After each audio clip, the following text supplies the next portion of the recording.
Chokepoints. The biggest takeover ever by Nuno Amado Mendes. In brief, takeover. Trump always chickens out. The Iran ceasefire is the pattern we have been becoming used to at its largest scale. The irreplaceable layer is human, not the model. AI commoditizes explicit knowledge, so the edge moves to the tacit. Judgment, relationships, soft skills, which can only be grown, not downloaded. The US fiscal path does not close. Social security is years from benefit cuts, and debt nears 100% of GDP, leaving inflation or yield curve control, and pushing capital toward hard assets. The young have gone YOLO, you only live once, priced out of housing and entry-level work. A generation bets on crypto, meme stocks, and sports books. Financial nihilism with a political tail. A non-nuclear state with a military budget of nearly $10 billion appears to have deterred the United States, a nuclear power spending nearly $1 trillion from finishing a war it had effectively started. No nuclear bomb was needed. The lever was a strait. The cheap thing beat the expensive thing because it held a choke point the expensive thing could not root around, and found a moment it could not afford to test. While Iran could threaten Hormuz, a nominal force held the world's energy supply hostage, and an administration facing midterms with oil already high was at the table within weeks. That asymmetry is the signature of the moment, and the same fault line runs under everything worth reading now. Markets, geopolitics, the texture of work itself, the line between what can be measured, financed, and copied, and what cannot. The deal. On 17 June, Trump and Pezeshkian signed a 14-point memorandum, a 60-day ceasefire, free passage through the Strait of Hormuz, the blockade lifted and sanctions on a path to ending, assets unfrozen, and a proposed $300 billion reconstruction fund. On the nuclear question, the casus belli, almost nothing. Read plainly, it is an Iranian win. The regime survived, the damaged program persists, and Tehran proved it can shut a choke point and be paid to reopen it. Alpine Macro goes further. Victory on near maximalist terms, caused by a loss of nerve under the midterm test. The trading floor has a blunter name for the pattern, takeover. Trump always chickens out.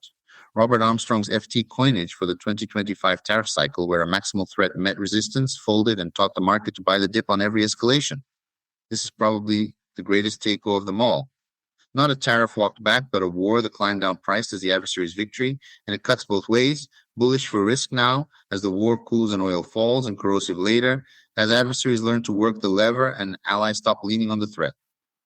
The diagnosis of the cause is right. I would hold the verdict lighter. A ceasefire whose every durable clause, sanctions relief, the strait's future, the fund, is conditional and reversible, is a deferral, not a settlement, and the arithmetic that bought it can unwind it after November, if not much earlier. I cannot possibly keep up with the constant headlines. The deeper frame is economic deterrence, a third category besides the conventional and the nuclear. North Korea, with nothing of economic value, bought the bomb and watched regime change talk evaporate. Iraq and Libya had value, but could neither defend nor weaponize it, and were destroyed. Iran combines resource value, proxy reach, and the choke point it can credibly weaponize. Deterrence without the bomb. The sting is that the West built the trap itself, weaponizing the financial system through sanctions and outsourcing energy, materials, and manufacturing until it is as exposed to embargo as its targets. The best positioned beneficiary is China, squeezed from both sides. So every American dependent ally watching Israel being sidelined to close the deal, as Europe and Kyiv were over Ukraine, hedges toward Beijing on Beijing's terms. The hard evidence is real and at the margin. Record CIP's volumes, a digital renminbi packed across 26 institutions, and gold overtaking treasuries as the largest share of official reserves.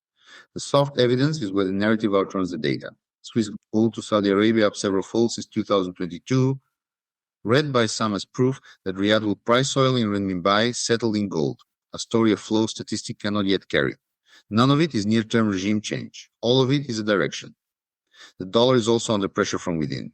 Under current law, by 2031, mandatory spending and net interest will exceed federal revenue as a share of GDP. Debt has risen from about 1/3 of GDP in 2000 to nearly 100%. And the Social Security Trust Fund is only years away from cutting benefits to the level covered by payroll taxes alone. Clive Crook's bind has no clean exit. The populist right will not touch entitlements, while the populist left would tax only the rich, and neither solution closes the fiscal gap. That leaves the old escape routes, inflation or yield curve control. The process is gradual, then sudden. Though for a sovereign borrowing in its own currency, sudden does not mean default. It means the moment markets reprice debasement. The case for hard assets depends on the form that adjustment takes. An inflation-driven rise in long yields erodes paper claims and supports gold, while a real rise hurts both gold and equities. Even here, the long end decides. What matters is the composition of the move, weather and climate. Cheaper oil is disinflationary, most of all in Europe, where Brent at 60 to 70 takes more than a point off headline inflation, making the ECB's 11 June hike look like an error and a September move unlikely, while a hawkish Fed will struggle to tighten into falling energy. The cyclical setup reads constructive. Pro-growth Washington, the OBBBA impulse still flowing, oil falling. With one honest blemish, tariffs settling near 9 to 11% are a tax on growth and a push on prices, not a tailwind. The dominant driver is the AI capex cycle, and the constructive view rests on one assumption it assumes rather than tests, that the build-out continues. Three things can break it on three independent axes: the cost of capital, the durability of demand, and political access. And the debate that fills the tape is only about the first. Supply side of a top and funding against verifiable demand both reduce to the long end. Google raising equity is a yellow flag. NVIDIA issuing cheap debt is a counterpoint.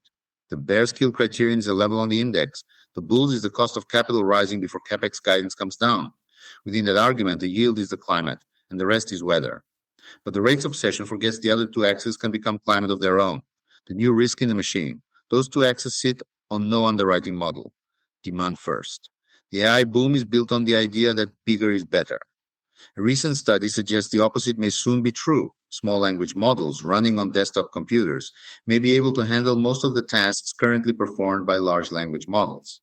If so, the future of AI is smaller, cheaper, and far less profitable than investors expect. Then access.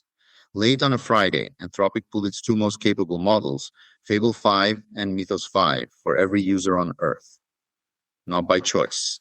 8 stayed live. Washington calls it a national security event.